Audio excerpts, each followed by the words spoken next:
한번 좀 이렇게 그동안 배웠던 것들을 한번 우리가 좀 정리를 해보는 시간을 좀 가지면 제가 화면 공유를 하겠습니다. 예.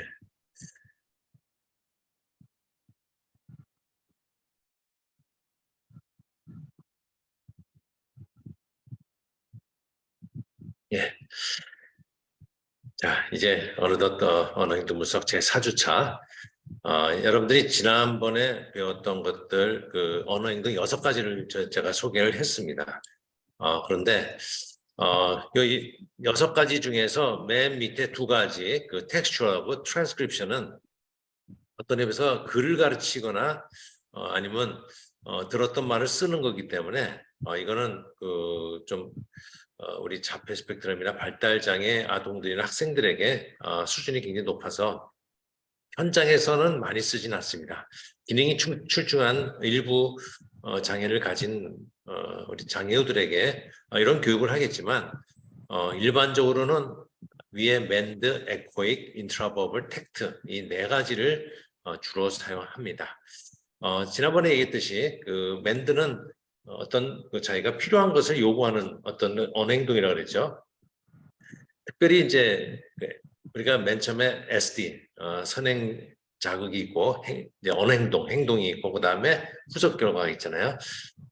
이 맨드는 뭐에 의해서 유발되냐면 바로 동기 조작, 그러니까 결핍을 느끼거나 필요를 느끼는 것, 어떤 행동의 동기를 느끼는 것이죠. 자, 여러분들 형사들이 아니면 수사관들이 아니면 프로파일러들이 누가 가장 용의자가 될 수 있는가? 용의선상에서 제일 의심이 가는 사람, 이 사람을 어떻게 특정하냐면요. 이 사람이 이 행동을 했을 때 얻을 수 있는 가장 큰 가치를 뭘 얻을 것인가? 이 가치의 순서에 의해서 그걸 우리 다른 말로 동기라고 한다. 동기가 가장 뛰어난 사람이 큰 사람이 이제 가장 가능성 높은 용의자를 보는 것처럼 이 용의자 분석할 때 이 언어 행동 분석하는 방법과 똑같은 방법을 씁니다. 자, 우리 아이들에게 일반 학교에서 아이들이 뭐 간식 시간에 간식을 나눠주잖아요. 그러면 어떤 친구는 간식을 많이 다 먹고 기분이 좋은 상태가 있는데도 막 울고 막 거기서 말하자면 우리가 텐트럼을 일으킨다 그럽니다. 막 엎드려서 뭐 아니면 구르든지 하여튼 분노 폭발하든 이런 어떤 일련의 행동을 텐트럼이라고 그러는데요. 이런 걸 하는 아동들인데 이게 왜 하나 이렇게 연구를 해봤는데요. 이게 잘 먹고도 왜 그럴까? 네, 거의 98%가 텐트럼을 일으키는 이유는 너무 맛있게 먹었는데 더 먹고 싶지만 더 달라는 말을 할 줄 모르는 거예요. 선생님은 아이가 잘 먹었으니까 이제 됐다고 생각하지 얘가 더 필요하다는 것은 자기가 표현하지 못하면 선생님도 알 수가 없잖아요. 그러니까 더 줄 필요를 느끼지 못할 뿐만 아니라 더 줘야 된다는 어떤 사인도 모르니까 더 주질 않았겠죠. 그럼 아이가 더 필요하다 그래서 뭐 텐트럼을 일으킵니다. 이럴 때 맨드를 가르치는 겁니다. 더 주세요. 이렇게 맨드 가르치면 선생님 더 줄 거 아니에요? 그러면 아이는 더 만족스럽고 그래서 이런 텐트럼 행동 같은 게 없어지는데 이런 맨들을 표현을 못해서 텐트럼이 굉장히 일상적으로 많이 일어난다는 겁니다. 예. 그래서 이런 거 가르칠 때는 어떻게 하냐면요. 이 맨드 가르칠 때 맨 앞에 동기 조작을 일으킵니다. 결핍을 일으키고 그 다음에 이거를 달라는 말을 연습시키는 건데요. 흔히들 뭐 특사학교 같은 데 가면요. 한 2교시하고 3교시 그 사이에 간식 시간을 갖습니다. 왜냐하면 아침에 일찍 나오면서 출출한데 그때쯤 되면 이제 허기가 지고 2시간 후에는 또 점심시간 식사 시간이니까 너무 그때 임박해서 또 식사하는 것도 안 좋고 그래서 한 2교시, 3교시 사이에 이제 요구르트나 아이들이 좋아하는 것들을 간식을 나눠줍니다. 그때 이제 맨들을 가르치는데요. 맨들을 가르칠 때 어떻게 가르치냐면 맨들을 그러니까 더 주세요란 말 가르칠 때 더 주세요. 이거를 가르칠 때 이 말을 배우는 학생에게는 요구르트를 한 술만 줍니다. 나머지는 요구르트를 뭐 다 이렇게 채워서 주는데 딴 애들은 계속 요구르트를 먹고 있는데 자기는 한 술 먹고 나니까 없잖아요. 이때 생기는 게 뭐죠? 동기조작, 필요, 결핍 이런 거 생기면요. 사람들이 막 뭐 요구하고자 하는 그런 어떤 말을 해야 되는데 그 말은 모르고 그러니까 뭔가 이 동기가 엄청나게 폭발하기 일보 직전일 때 선생님이 따라해봐, 더 주세요 해봐 이렇게 하면 아이가 진짜 필요할 때는요 단발만 힘을 뭐 이렇게 발휘해서 그 말을 따라해요. 더 주세요 뭐 이렇게 소리 팍 내가 지릅니다. 그때 선생님이 바로 더 주면 이 아이는 앞으로 더 필요할 때 더 주세요란 말을 할 가능성이 높아진다는 것이죠. 그래서 이게 언어는 가장 필요할 때 이거를 배우면 앞으로 비슷한 상황에서는 그 말을 더 잘 쓰게 된다는 거죠. 멘드가 바로 그런 역할을 하는데요. 뭐 그네를 타다가 아이가 또 막 울어요. 이유가 뭔가 했더니 그네를 좀 더 누군가 밀어줘야 되는데 밀어주세요란 말을 할 줄 몰라. 이 멘드를 못하니까 우는 거예요. 그렇죠. 그러면 선생님은 이제 아이에게 밀어주세요란 말을 가르칠 때 그냥 아무 상황이 없는 데서 밀어주세요란 말을 자꾸 따라해봤자 그거를 그런 상황에서 못 씁니다. 이럴 때는 어떻게 하냐면요. 일단은 아이에게 밀어주고요. 신나게 아이가 탈 때 딱 붙잡아요. 붙잡고 딴 데 이렇게 쳐다보고 있으면 아이가 막 그냥 이 결핍이 막 일어나, 동기 조작이 일어나잖아요. 막 뭔가 더 밀어줘야 되는데, 근데 이 말을 못 해요. 이제 아이가 막 그 폭발하기 일보 직전까지 기다렸다가 이제 선생님이 따라해봐, 밀어주세요 해봐. 그럼 아이가 밀어주세요 하고 따라하게 될 경우에 바로 밀어주면 앞으로 이런 상황이 발생하면 이런 맨들을 사용할 수 있게 된다는 것에서 맨들을 바로 이렇게 사용하는 거고요. 이제 에코익이라는 거는 맨들을 가르치기 위해서도 쓰는 말이고요. 사과란 말 따라해봐 그러면 아이가 사과라 그러면 잘했어 뭐 이렇게 칭찬해 주는데 이렇게 따라하는 걸 잘하면 언어 형성의 발화 형성에 굉장히 중요해서 이 에코익 훈련을 하는 겁니다.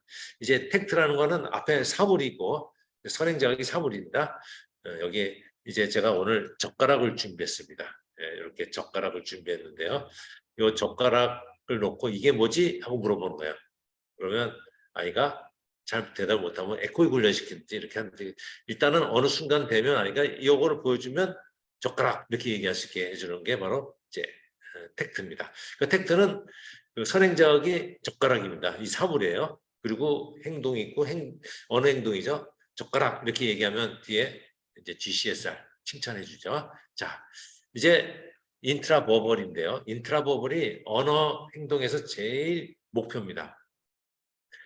언어로 물어보면 너 뭐가 필요해? 이렇게 물어보면 아이가 젓가락이요. 이렇게 말로 선행 자극을 주면 말로 대답하는 거.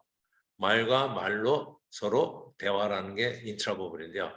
우리의 모든 언어 훈련과 언어 교육에 제일 중요한 게 인트라버블입니다. 선생님이 물어보면 아이가 말로 대답하고 또 여러분이 뭐 중고등학교 가고 대학교 가고 이제 어른이 돼서 이런 컨퍼런스를 참석할 때 말로 질문하면 강사가 말로 설명을 하는 이 인트라버벌이 어떤 의미에서 가장 중요하고 가장 학구적인 삶을 살 때, 지적인 삶을 살 때 가장 중요한 기술인데요. 우리가 이거를 가르치는 게 최종 목표입니다. 말로 질문을 할 때 말로 대답하고 말로 인사하면 말로 인사해서 대꾸를 하고 요 인트라버벌이 우리에게는 가장 중요한 기술인데요. 자, 이런 맨드, 에코익, 텍트, 인트라버블로 가기까지 이게 저절로 되는 건 아니고요. 자, 우리 다음 페이지에 기본적 전 언어 작동 행동이라는 게 있습니다. 전 언어 행동이 있는데요. 전 언어 행동을 제가 맨 처음에 동작 모방, 샘플 매칭이라는 게 있습니다. 이건 언어 행동까지는 아니지만 언어 행동을 배우기 위해서 갖춰야 될 기술인데요. 동작 모방은 꼭 해야 됩니다. 자, 뭐 예를 들어 선생님이 두 손을 들어요. 이렇게요. 따라해봐. 그럼 아이가 똑같이 두 손을 드는 거. 그러면 자, 이렇게 모양을 만들어봐. 그러면 아이도 이렇게 만들어보고 이런 걸 다 동작 모방입니다. 예, 동작. 그러니까 선행작은 모델이고요. 행동은 모델을 보였던 행동을 그대로 모방한 행동이고요. 그 다음에 후속 결과는 칭찬이죠. 그래서 보통 그 교실에서 아이들에게 선생님이 두 손 두고 따라해봐 그러면 이게 선행적 그 모델이면 아이도 따라하면 잘해서 박수 쳐주는 거예요. 이거를 굉장히 많이 하고 따라하고 모방을 할 수 있는 아이일수록 우리가 모든 그 지식은 어떤 의미에서 다른 사람의 행동이나 다른 사람의 말이나 다른 사람이 뭔가 수행한 거를 보고 따라하는 데서 학습이 발생하는 거기 때문에 이 모방이 굉장히 중요한 겁니다. 자, 샘플 매칭이라는 게 있습니다. 샘플 매칭은 뭐냐면요. 아까 제가 그 젓가락을 이렇게 보여줬죠. 예, 젓가락을 보여주고요. 이렇게 보여준 다음에 젓가락하고 이게 펜입니다. 뭐 펜. 예. 젓가락하고 펜. 같은 거 골라봐. 이렇게 얘기하는 거예요. 맨 처음에 젓가락을 맨 처음에 보여주고 그다음에 젓가락하고 펜을 이렇게 보여준 다음에 방금 보여줬던 거하고 똑같은 거 골라봐. 그러면 사실은 젓가락을 맨 처음에 아이가 보고 두 가지의 선택 중에서 아까 봤던 거랑 똑같은 거를 선택하는 이 기술이 샘플 매칭이라는 겁니다. 그래서 맨 처음에 젓가락을 보여주고 젓가락, 펜, 뭐 마우스 세 개 보여주고 같은 거 골라봐. 그러면 아이가 젓가락을 고를 수 있는 능력이 샘플 매칭 능력인데요. 동작 모방을 할 수 있으면 그다음에 샘플 매칭 능력으로 올라갑니다. 자, 그래서 이 훈련이 왜 중요하냐면요. 언어 행동하는 데 있어서 인트라버벌 마지막까지 갈 때 굉장히 중요한 역할을 하기 때문에 제가 요거를 한번 소개를 하는 겁니다. 자, 그 다음으로 가보겠습니다. 자, 여기서 선생님이 맨 처음에 자물쇠를 보여줘요. 자물쇠 보여주고 나서 그 다음에 자물쇠, 열쇠, 화초 이렇게 보여준 다음에 같은 거 골라봐. 이렇게 샘플 매칭 방법이에요. 그럼 아동은 자물쇠를 골라야 되죠. 뭐 열쇠를 고르거나 이러면 이건 틀린 거니까 대꾸를 하면 안 됩니다. 우리 많은 경우 말이죠. 젓가락을 보여주고 이제 젓가락 열쇠 그다음에 샤초를 보여주고 같은 거 골라봐 그런데 아이가 젓가락을 열쇠를 골랐어요. 그러면 많은 사람들이 그게 아니고 이쪽 거 자물쇠 이거야 이렇게 얘기하면 절대 안 된답니다.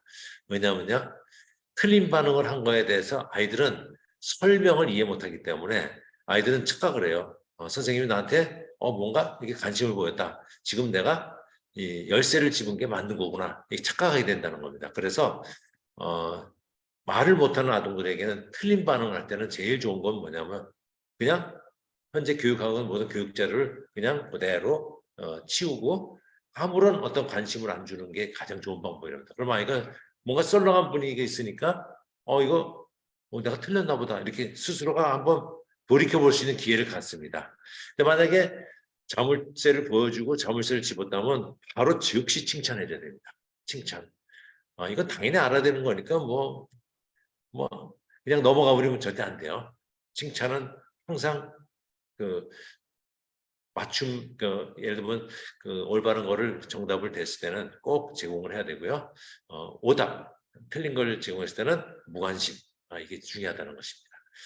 자, 그다음에 그 다음 단계가 청자 반응과 청자 변별이라는 건데요. 아까 동작 모방은 제가 두 손을 따라해봐 그러면 아이도 따라 이렇게 하잖아요. 네, 청자 반응은 선행자극이 말로 하는 겁니다. 말로 하는 건 뭐냐면 그냥 이렇게 두 손을 드는 모습 보여주는 게 아니라 두 손 들어 이렇게 얘기해요. 선행자 두 손 들어. 그럼 아이가 그거 듣고 이렇게 두 손 드는 겁니다. 그러면 SR로 칭찬해 주는 거죠. 청자 반응은 아까 동작 모방하고 다른 점은 동작 모방은 자기가 모방할 모델을 그대로 보여주고 그대로 모방을 하면 되지만 청자 반응은 선행자에게 두 손 들어 모습을 보여주진 않습니다. 두 손 들어. 그러니까 이거는 이해력이 있어야 돼. 두 손 들어라는 이해력이 있어야 이거 반응합니다. 그러면 아이가 그 말 듣고 두 손을 드는 거죠. 자, 청자 변별은 뭐냐면요. 아까 샘플 매칭 했었죠. 맨 처음에 젓가락을 보여주고 이렇게 보여준 다음에 젓가락과 펜을 보여주고 같은 거 골라봐 이렇게 하잖아요. 근데 미리 선행자학은 젓가락이었잖아요. 근데 이번에 청자 변별은 뭐냐면 젓가락을 안 보여줍니다. 그냥 이렇게 펜하고 젓가락을 주고요. 그냥 선행자학이 뭐냐면 젓가락 집어봐 이런 겁니다. 젓가락 집어봐. 그럼 아이가 젓가락을 집어주는 거죠. 이렇게. 아까 샘플 매칭은 맨 처음에 젓가락을 보여주고 그다음에 젓가락하고 펜을 보여준 다음에 같은 거 골라보면 젓가락을 집어주는 거잖아요. 네, 청자 변별은 앞에 젓가락을 먼저 보여주는 거 없이 그냥 젓가락하고 펜을 보여준 다음에 젓가락 집어봐 하는 게 선행제가 그러면 그 말을 듣고 젓가락을 집어주는 겁니다. 자, 그럼 정자 변별까지 갔습니다. 예, 그다음에 청자 변별하는 방법이죠. 교사가 이제 아동에게 뭐라고 부르냐면요. A에 해당되는 게 뭐냐면 자물쇠 줘봐 이렇게. 아까 우리가 그 샘플 매칭에서는 자물쇠를 보여줬잖아요. 같은 거 골라봐 셋 중에서. 있지만 지금은 자물쇠 줘봐 이렇게 얘기하면 아이가 3개 보여준 것 중에서 자물쇠, 열쇠, 하초 중에서 자물쇠를 이렇게 보여준 게 청자 변별이라는 방법입니다. 자, 그다음에 이제 마지막으로 LRFFC인데요. 이게 뭐냐면 LR은 리스너 리스판스를 했고요. 이게 청자 반응이라는 뜻인데 원래 이게 청자 반응이 리스너 리스판스였습니다. FFC는 뭐냐면요. 앞에 F는 펑션, 두 번째는 목적, 그다음에 부류 뭐 이래서 기능, 목적, 부류에 따라서 청자 반응을 하는 겁니다. 이게 뭐냐면요. 아까 제가 한번 예를 이렇게 들었죠. 제가 젓가락하고 펜을 이렇게 보여줬어요. 예. 근데 젓가락 집어봐 그러면 아이가 젓가락을 집는 거였잖아요. 청자 변별은. 근데 LRFFC는 말이죠. 어떤 기능을 물어보는 거예요. 젓가락에만 쓰면 안 됩니다. 여기서는 뭐라고 그러냐면 글 쓸 때 필요한 것은 하고 물어보면요. 아이가 펜을 집어줘요. 이번에는 라면 먹는데 필요한 것은 하고 물어보면 아이가 대답을 젓가락이나 펜 이렇게 할 필요는 없고요. 젓가락을 집어줍니다. 자, LRFFC는 뭐냐면 기능을 물어본지 부류를 물어본지 이런 거니까요. 그냥 펜을 집어봐, 젓가락 집어봐. 이거는 청자변별이지만 LRFFC는 라면 먹는데 필요한 것은 하고 물어볼게. 것은 하고 이렇게 끝내주는 게 뭐냐면요. 문장을 완성하지 않으면 아이들이 뭔가 대답을 해야 된다는 어떤 동기를 주어주기 때문에 초기에 이렇게 물어보는 게 좋습니다.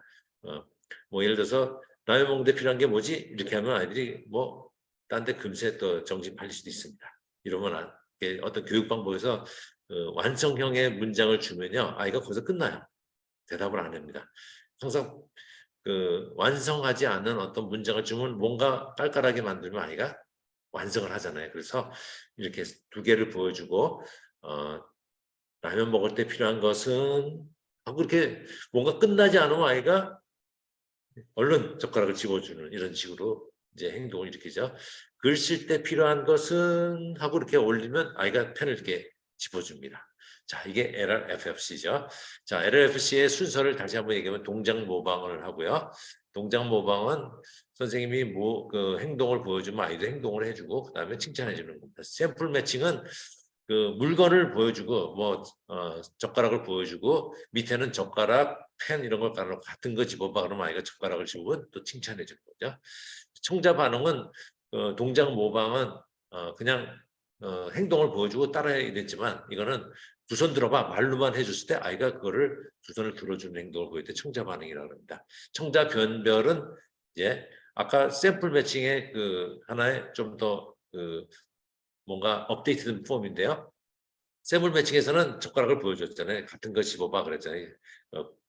젓가락하고 펜에서. 근데 청자 변별은 물건을 먼저 보여주진 않습니다. 그냥 말로 해준 거죠. 펜 줘봐.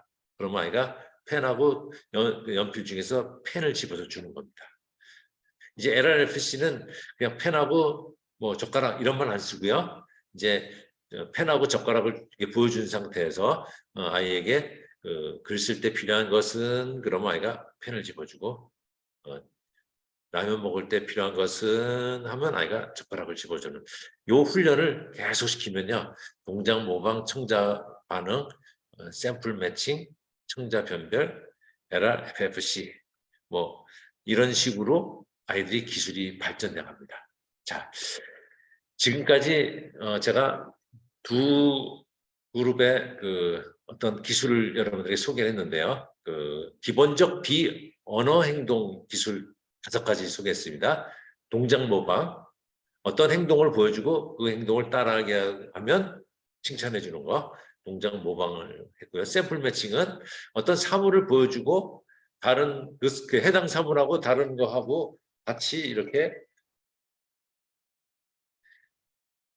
보여주면서 아까 보여준 거랑 같은 거 골라봐 이렇게 해서 사실은 어떤 의미에서 뭐 그냥 똑같은 물건을 이렇게 매칭시키면 되는 거죠. 그 다음에 이제 청자 반응은 동작 모방에 조금 업그레이드된 포뮬러를 했죠. 동작 모방은 행동을 보여주고 따라해봐 이러면 그 행동을 따라하면 되는데 청자 반응은 두 손 들어봐 말로만 하면 아이가 딱 따라할 수 있을 때 청자 반응 그런다. 한 가지 지시어가 하나 더 들어가는 거죠. 좀 발전된 겁니다. 청자 변별은 샘플 매칭은 그 젓가락을 보여주고 젓가락과 펜 중에서 똑같은 걸 고르고 주는 거지만 청자 변별은 맨 처음에 사물을 보여주는 게 없고 그 사물의 명칭을 얘기합니다. 젓가락 줘봐. 그러면 젓가락하고 펜 중에서 젓가락을 주는 거죠. 아니면 펜 줘봐. 그러면 펜을 집어주는 겁니다.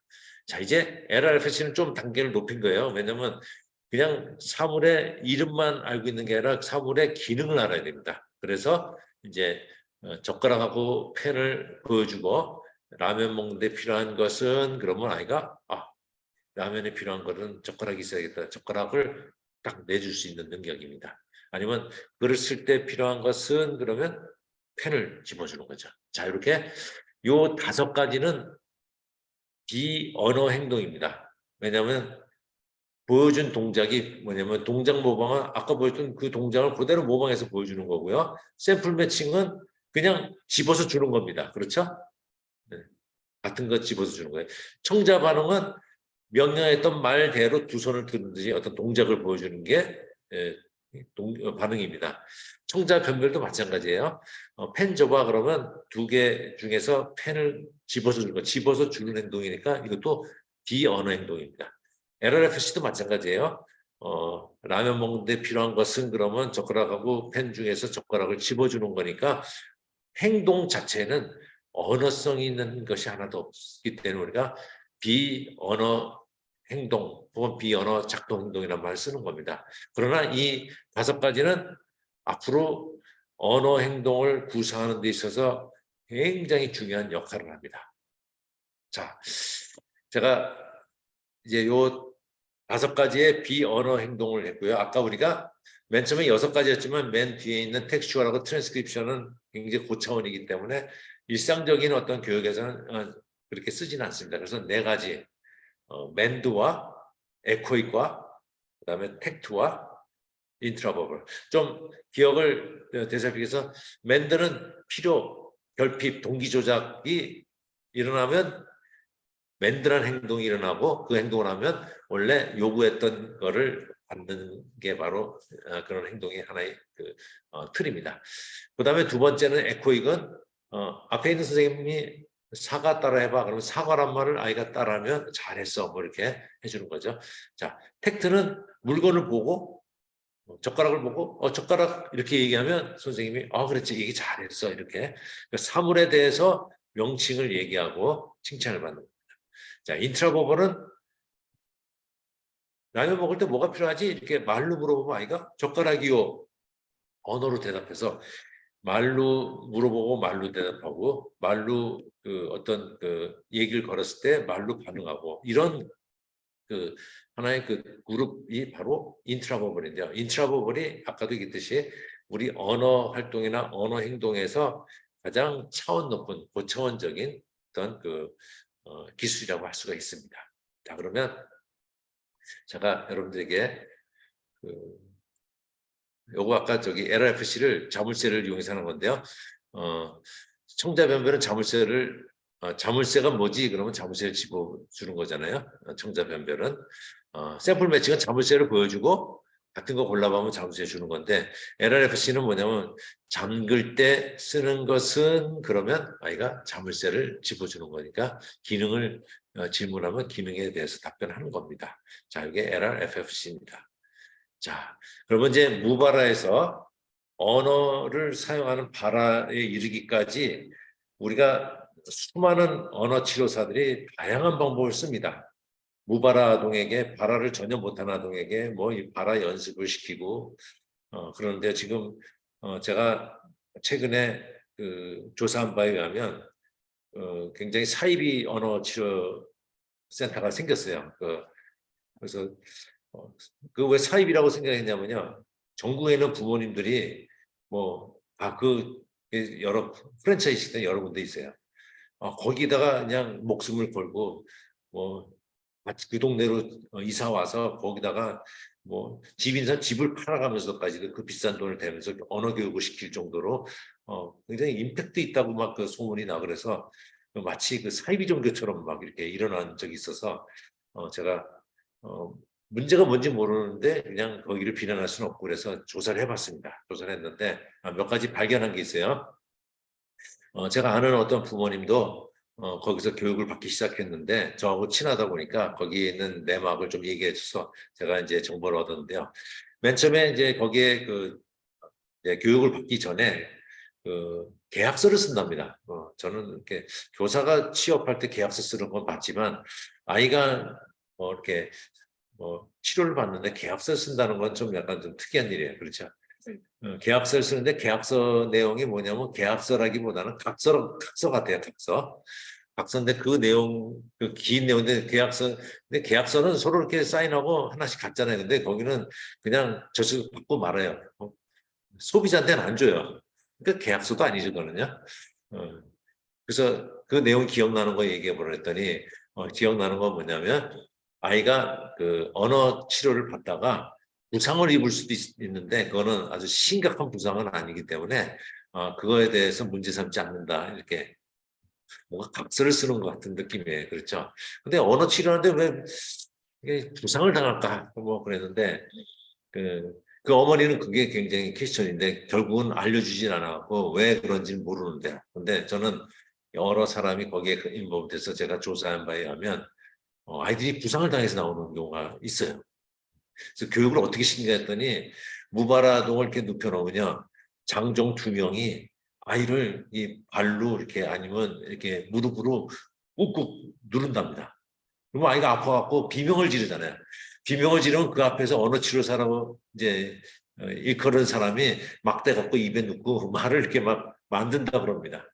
그래서 아이에게 발화를 시키고 뭐 말을 만들어서 뭔가 말을 하게 하고 좀 비슷하게 하고 뭐 이렇게 한다는데 제가 그거 듣고 소름 끼칠 뻔했습니다. 네, 그러니까 아이들이 뒤에서 장도에 누르니까 멍든 상처 이런 게 생기는 거예요. 그렇죠?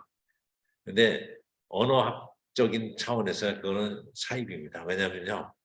언어는 자연스러운 상태에서 내가 표현하고 싶은 말을 표현하게 해야지 꾹꾹 누른 상태에서 뭐 입에다가 뭐 막대를 넣어놓고 뭐 이렇게 하고 말이 만들어지는 게 절대 아니라는 거죠.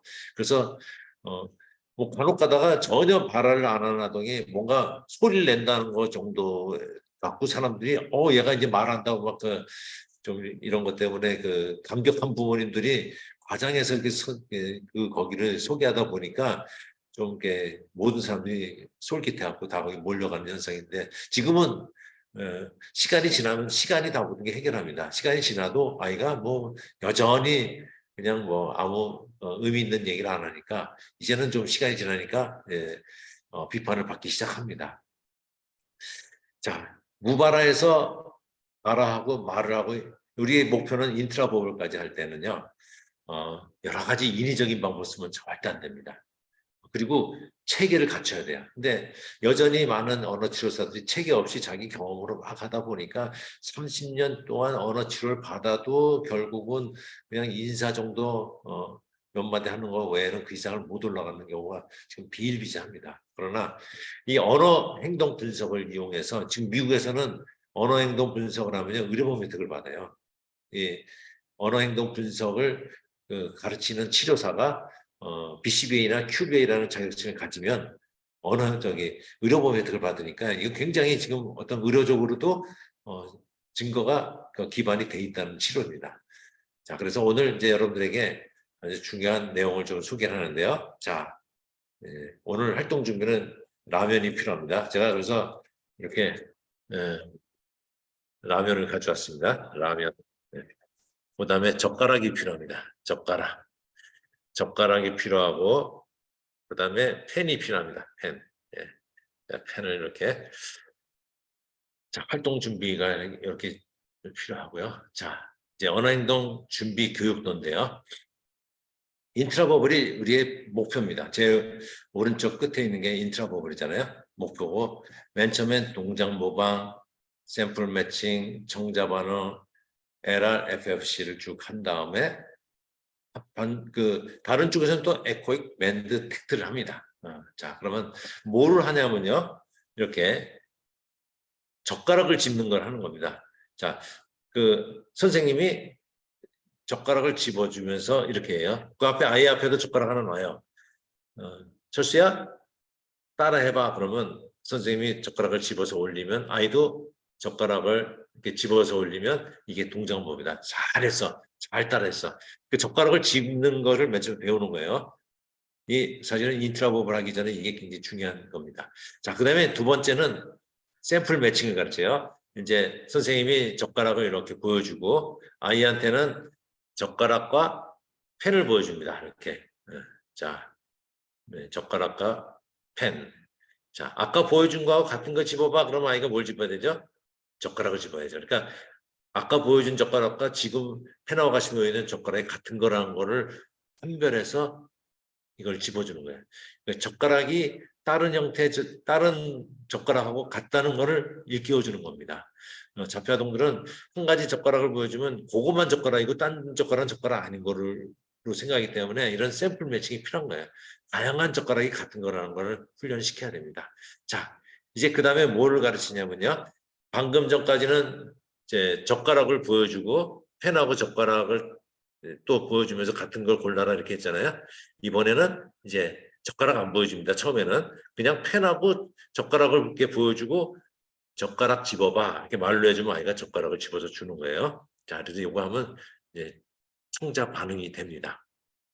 자, 여기까지 이제 젓가락 집어봐 이런 말로 들으면 아이가 여러 개 중에서 젓가락을 탁 집어줍니다. 그러니까 젓가락에 대해서 많은 걸 배우는 거예요. 그렇죠. 자, LRFC에 갑니다. 이제 LRFC 갈 때 아이한테 젓가락과 펜을 보여줘요. 이렇게요. 보여주고 아이한테는 이제 젓가락이라면 이제 안 합니다. 젓가락 기능을 좀 알아야 되니까 라면 먹을 때 필요한 게 뭐지? 이렇게 이야기하면 아이가 젓가락을 듣는 거예요. 이렇게 훈련을 시킵니다. 그러면 이제 라면 먹을 때 필요한 게 뭐지? 그러면 젓가락까지 드는 훈련을 이제 했습니다. 하면서 동시에 에코익 시작합니다. 에코익 할 때는 어떻게 해요? 따라해봐 하고 아이한테 뭐라면 젓가락 그러면 아이가 뭐 처음에는 잘 못하겠죠. 그래서 우리가 이렇게 합니다. 우리가 이거 갖다가 뭐라 그러냐면요. 쉐이핑, 행동 형성 이런 말 하는데요. 젓가락 이렇게 처음부터 따라는 못하니까 어떻게 하냐면요. 3음절이니까 3음절을 말하는 거를 먼저 가르쳐요. 따라해봐 놓고 이렇게 가르쳐요. 그럼 아이가 하면 3음절을 할 수 있는 틀을 만들어줘요. 그 다음에 두 번째는 따라해봐 해놓고 예. 뒤에 거는 따라하지 않게 하고 그냥 음절만 하게 하고요. 첫 번째 단어만 이런 말을 이제 발음하게. 그 다음에 이제 이걸 이제 완성했으면 그 다음에 젖과 이렇게 하고 이렇게 어느 정도 완성이 되면 나중에 가서 젓가락 따라해봐. 그러면 아이가 젓가락 하면 에코익이 완성이 된 겁니다. 이제 에코익이 완성되면요. 그 다음에 이제 아이 앞에다가 이제 새우깡 같은 거 하나 놔주고 젓가락을 주면 아이가 젓가락 집어먹게 하는 연습을 한 다음에 이제 다음에는 뭐라면 아이가 만약에 귤을 좋아하면요. 귤을 손으로 하면 손이 젖으니까 젓가락 주고 귤을 넣으면 아이가 이제 귤 집어먹겠죠. 그런 다음에 이제 귤만 넣어요. 그러면 아이가 뭐 얘기하면 젓가락 주세요. 이렇게 얘기하면 맨들 할 수 있게 해주는 겁니다.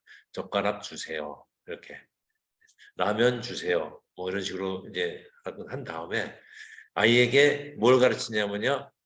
예, 이제 젓가락을 보여주고 이게 뭐지? 물어보면 아이가 젓가락을 본 다음에 이걸 갖다가 젓가락 이걸 가르치는 거예요. 이 텍트를 가르치는 겁니다. 자, 젓가락을 보여주고 이게 뭐지? 그런데 아이가 젓가락 대답을 할 수 있으면 이걸 텍트를 한다 이렇게 얘기합니다. 텍트를. 자, 그러니까 지금 동작 모방 젓가락을 짚는 거 동작 모방 가르쳤고요. 샘플 매칭 젓가락을 보여주고 젓가락과 펜 중에서 젓가락을 같은 거를 고를 수 있는 샘플 매칭 능력도 배웠어요. 이제 청자 반응은 젓가락 줘봐 그러면 밑에 있는 젓가락이나 그 펜 중에서 젓가락을 집어줄 수 있는 능력도 생겼습니다.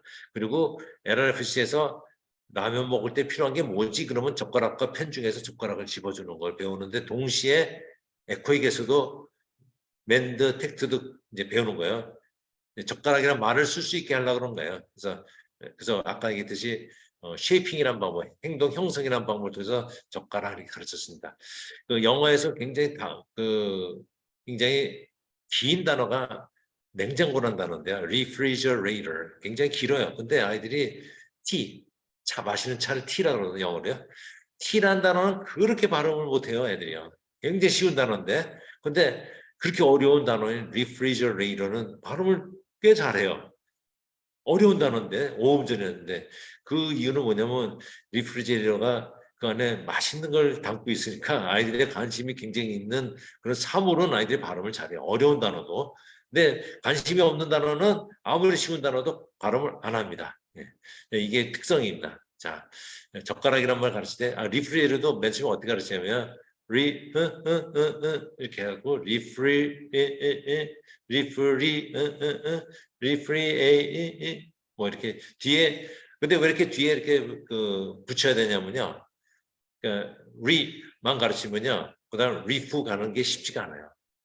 자, 리프하고 다섯 음절이라는 걸 가르치고 다섯 음절을 발음할 수 있게 틀을 만드는 거예요. 리프 리프리 리프리에 리프레이 뭐 이렇게 하다 보니까 저도 박자를 놓쳤네. 자, 이렇게 에코익을 한 다음에 이제 냉장고 열어주세요. 맨들을 하게 되고 이제 어디 가든지 냉장고 있네? 뭐 이렇게 말을 할 수 있게 되면 냉장고는 말을 이제 어느 정도 사용하는데 이제 우리의 목표는 뭐라 그랬죠? 말로 질문하고 말로 대답을 하는 인트로버블이잖아요. 그렇죠? 자, 근데 많은 경우 언어에 실패하는 이유가 뭐냐면요. 말을 자꾸 가르치기 때문에 말을 자꾸 훈련을 시키는 것이 말을 안 하게 하는 척병입니다. 그 이유는 뭐냐면요. 우리 아이들은 자꾸 뭐 시키면요. 더 안 하려고 그래요. 근데 말이라는 거는요. 뭔가 내가 표현하고 진짜 필요한 것들을 달라고 하는 게 굉장히 자의적으로 자발적으로 사용해야 될 그런 기술인데 이걸 막 노동으로 만들어 보니까 애들이 더 말을 안 하고 문을 닫아버립니다. 그래서 많은 언어 치료가 사실은 아이들이 좀 더 훈련시키면 잘하면 뭔가 말이 또 나올 수 있는 애들도 말을 닫아버려요. 그러니까 왜냐면 말을 하는 거를 다 노동으로 만들어 버려서 그래요. 그러니까 재밌게 내가 한마디 하면 아이스크림 사주세요 그러면 아이스크림이 탁 나타나는지 뭔가 이렇게 즐겁게 사용돼야 되는 것을 갖다가 그냥 계속 반복시키고 노동시키고 그냥 따라해봐 그래갖고 그냥 힘들게 만들고 뭐 그래서 말을 안 하는 거예요. 말은 연습을 해야 되는데 그래서 지금 이렇게 하는 이유가 바로 뭐냐면요. 이 젓가락은 아이가 좋아하는 게 만약에 이 라면이라면 말이죠. 이 라면을 너무 좋아하기 때문에 아이들이 라면을 먹는 젓가락에 대해서 관심을 갖게 만드는 겁니다. 자, 그래서 아까 같이 동작 모모사 LRFFC 알죠? 라면 먹는데 필요한 것은 이렇게 하고선 아까 같이 딱 펜하고 이렇게 젓가락 주면 아이가 젓가락을 집잖아요. 그렇죠? 자, 텍트를 보면요. 젓가락을 보여줘요. 그러면 연습을 다 시켰어요. 젓가락 다 시켰더니 이제 젓가락 딱 보여주니까 애가 젓가락 이렇게 얘기해요. 야, 텍트까지 된 겁니다. 자, 이제는 좀 뭔가 그 어른이 너 저 라면 먹을 때 뭐가 필요하지 그러면 젓가락이요 이렇게 좀 말을 하고 싶으면 좋은데 이게 잘 안 되는 거예요. 그렇죠? 근데 요 훈련을 하는데 팩트가 되니까 어떤 현상이 일어나냐면요. LRFC 할 때 그전에는 라면 먹을 때 필요한 건 뭐지? 그러니까 아이가 젓가락을 집어요. 이렇게. 근데 텍트를 배우고 나니까 젓가락을 집으려다가 무슨 반응이 나오냐면요. 젓가락이요. 말로 하는 겁니다. 자, 엄마가 얘기했죠. 그 LRFC 할 때 너 라면 먹을 때 필요한 게 뭐지? 그러면 그전에는 젓가락을 집어줬잖아요. 근데 이제는 텍트를 배우고 나니까 젓가락을 집으려다가 이제 젓가락을 배웠으니까 어떻게 돼요? 말로 젓가락이요. 대답하죠. 자, 이게 바로 뭐예요? 인트라버블입니다. LRFC 하다가 말로 라면 먹는데 필요한 건 뭐지? 그러는데 옛날엔 그냥 그 젓가락 집어줬던 애가 젓가락이요. 말로 대답을 했어요. 말로 물어보고 말로. 이게 인트라버블이란다. 아이가 이걸 한번 경험하게 되면요. 아이가 너무 즐거워요. 어떠한 그 선생님이 얘기한 말에 대해서 내가 말로 얘기하는 것이 소통이 되니까 너무 기뻐갖고 아이들이 그다음부터 일치월장 언어가 막 늘어나고요. 이제 발화가 늘어나고 이제 아이가 이제 질문을 하기 시작합니다. 선생님한테 막 질문도 하고 이래서 언어 폭발이 일어나는 거예요. 자, 이 언어 행동의 이 장점이 바로 뭐냐면요. 아이가 구조적으로, 기능적으로 아니면 그 어떤 반복적인 학습과 노력을 자꾸 강요해서 아이가 점점 이 학습에 대해서 멀어지게 하는 그런 방법을 쓰는 것이 아니라 아이가 흥미롭고 단계적으로 또 이게 어떤 의미에서 통합이 이루어져서 말이 저절로 잘 되게끔 하는 이런 어떤 역할을 하기 때문에 이 방법이 사실은 굉장히 미국에서는 지금 선풍적인 인기가 있고 전국에 이 VB맵이라는 것을 사용하는 데가 너무 많아져 갖고요. 이걸 사용하는 데마다 이제 그 챕터 지역별로 이렇게 모임을 가져요.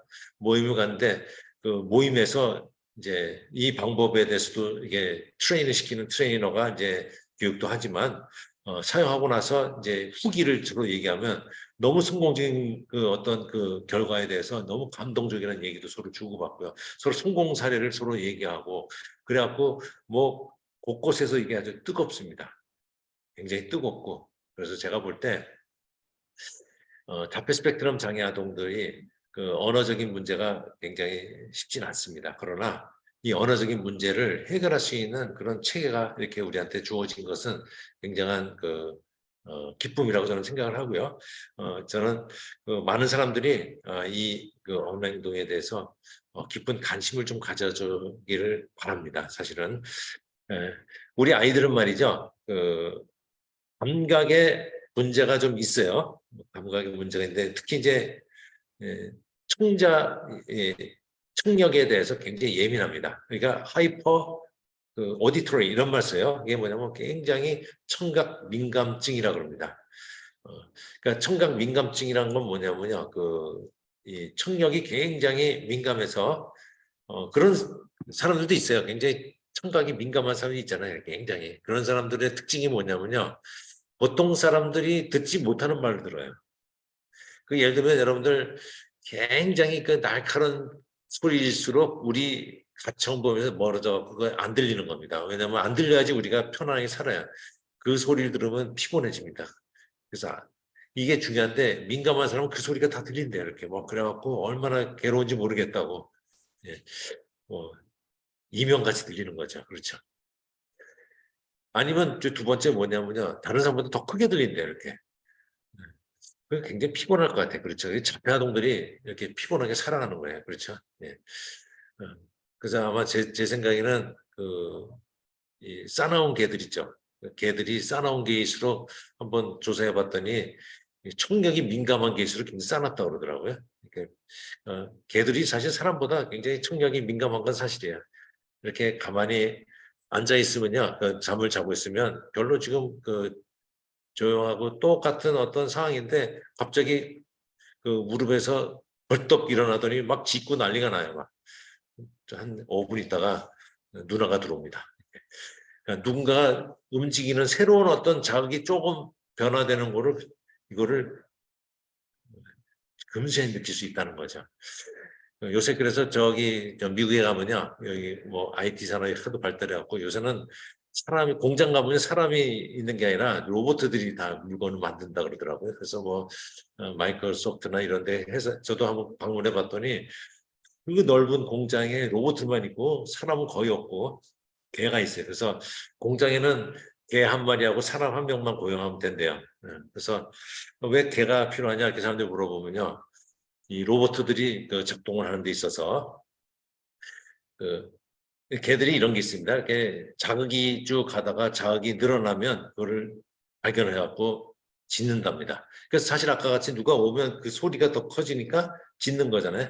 그러면 이제 중앙 그 상황실에서 그 파악을 해갖고 그 문제를 해결해. 그 외부에서 누가 침입했거나 이런 거를 밝혀내는 거죠, 걔가요. 또 이런 것도 그 어떤 하나의 자극이 늘어난 것도 금세 이거를 그 발견하지만 자극이 쭉 일어나다가 갑자기 자극이 줄어드는 것도 발견한답니다, 걔들이. 그래서 자극이 멈추면 또 일어나서 막 짖는다 그래요. 그러니까 로봇 중에서 또 작동이 안 되는 로봇가 생기면 그 작동하는 소리가 안 들리면 또 그거를 파악하고 또 짖으면 또 그거를 이제 감지해서 또 중앙 상황에서 이렇게 고친답니다. 그래서 개를 한 마리 이렇게 꼭 고용을 한대요. 그래서 저는 어떤 생각이 들면 이 개 그 채용률이 사람의 채용률을 좀 능가하는 게 아닌가 앞으로 걱정이 되고. 근데 사람도 하나 고용을 한대요. 그래서 왜 고용하냐 물어봤더니 어, 그 만약에 그 효율성이 좋다 그러면 개 두 마리를 고용하지 왜 개 한 마리와 사람을 고용하냐 했더니 개한테 그 개밥을 줘야 될 사람이 필요해서 사람을 고용한답니다. 아무튼 그래서 저기 공장에 사람 없고 로봇만 있다 보니까 이 세금을 낼 사람이 없는 거잖아요. 그렇죠? 그리고 여러분들 알다시피 그 세무서뿐만 아니라 각 구청 같은 데 가면요. 무슨 저기 그 사용료 무슨 또 등기료, 승인료, 뭐 수수료마다 돈 이런 걸 막 그 사람이 어떤 한 일에 대해서 돈을 걷는 일이 대부분인데 이제 로봇가 다 하니까 뭐 구청 직원도 이제 필요 없어질 것 같고 세무서도 필요 없을 것 같고 그래서 저기 그빌 게이츠가 이런 말 했어요. 이러다 보면 이거 사회 그 뭔가 이 구조가 다 이게 이상해질 것 같아서 제안한 게 하나 있는데 로봇 세금, 로봇세를 걷자. 그 로봇 하나당 사용하는 그 로봇마다 그 세금을 물자. 그러면 이제 또 이런 거를 관리할 수 있는 사람이 또 필요해서 뭔가 좀 밀선이 늘어나고 뭐 이런 얘기도 한답니다. 아무튼 제가 이런 감각을 얘기하는 이유는 뭐냐면요. 자폐 스펙트럼 장애 아동들이 일단은 청각이 사용될 수 있다는 겁니다. 청각을 사용할 수 있다는. 왜냐하면 예민할 수도 있기 때문에 오히려 소리의 반응을 더 잘할 수도 있는 그런 어떤 그 장점도 있어서 저는 그 이런 언어 행동을 통해서 이 언어의 그 청각 자극을 통해서 서로 소통할 수 있는 데 있어서는 자폐 스펙트럼 장애 아동들이 이 언어란 수단을 통해서 얼마든지 발전할 수 있기 때문에 이런 것을 통해서 잘 이렇게 훈련을 시킨다 그러면 굉장히 그 재활에 성공할 수 있는 그런 부류가 아닌가. 여러분들 알다시피 DSM이라는 그런 바로 정신 어떤 의학에서는 진단을 내릴 때 그 DSM에서 진단을 내립니다. 근데 이게 문제는 있어요. 진단 기준을 어디서 정하냐면 거기에 그 diagnostic은 진단이란 말이고 statistic이란 말이 들어갑니다. S가 statistic이에요. 통계 자료에 의해서 진단 기준을 만들어요. 그러니까 DSM-2에서는 많은 사람들이 그 동성연애는 정신적인 문제라고 생각해서 정신적인 질환의 하나의 일환으로 넣었는데요. DSM-3 좀 더 시기가 더 이제 최근으로 오면서 많은 사람들이 생활의 하나의 양식인데 이게 왜 정신병자냐 그래갖고 그게 또 빠집니다 이렇게. 그러니까 어떤 사람들이 생각하는 통계 수치에 의해서 이게 정해진다는 것이기 때문에 그게 좀 약간 좀 문제가 있긴 합니다. 어쨌거나 이런 DSM에 의해서 이렇게 그 진단이 내려지고 이런 것들은 어쩔 수 없는 우리가 받아들여야 되는 진단 기준인데 그런 진단 기준에 의해서 자폐 스펙트럼 장애는 충분히 그 고쳐서 재활에 성공할 수 있는 부류에 속해 있습니다. 지금 그래서 실제로 그들을 고치는 게 재활이란 말 쓰지 않고 치료란 말 쓰고 의료보험에까지 가는 거기 때문에 거기에 일환으로 의사가 아닌데도 할 수 있는 몇 개 안 되는 분야 중에서 언어 행동이 우리가 할 수 있는 분야이기 때문에 제가 이번에 여러분들에게 제가 소개할 수 있는 기회를 가진 겁니다. 자, 우리 여러분들 혹시 앞으로 이것에 대해서 또 좀 더 연구하거나 또 자료가 필요하거나 그러면요. 여기 abakorea.net 여기로 들어가시면 다양한 어떤 그 리소스가 있습니다. 여러분들 리소스를 이것을 통해서 얻고 거기에 문의 사항 많이 있어요. 질문 있으면 언제든지 질문을 거기다 하시면 질문에 답변을 해드리고 그럽니다. 그래서 여러분들 이 그 홈페이지를 잘 활용해 주시길 바라고요. 자, 오늘 여러분들하고 그동안 4주 동안 쭉 우리가 그 살펴왔던 언어 행동의 그 내용을 오늘 이제 드디어 막을 내리면서 여러분들이 앞으로 좀 더 관심을 가져주길 바랍니다.